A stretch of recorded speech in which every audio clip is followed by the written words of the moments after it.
আচ্ছা, কখনো কি আপনাদের সাথে এরকম হয়েছে যে আপনাদের একটা প্রোডাক্ট পছন্দ হয়েছে এন্ড সেটার উপরে প্রাইস লেখা 99 টাকা ইনস্টেড অফ 100 টাকা?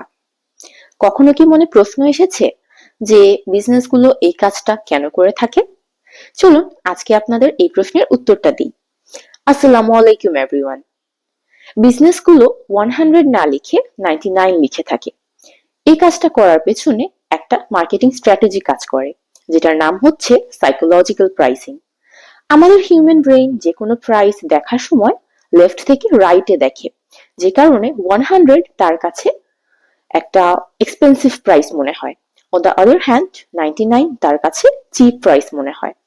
যদিও ডিফারেন্সটা জাস্ট 1 টাকার, বাট হিউম্যান ব্রেইনের কাছে পারসিভড ডিফারেন্স অনেক, যে কারণে 99 কে হিউম্যান ব্রেইন ক্লোজার টু 90 মনে করে, নট 100। এই কারণে বিজনেসগুলো 100 না লিখে 99 লিখে থাকে।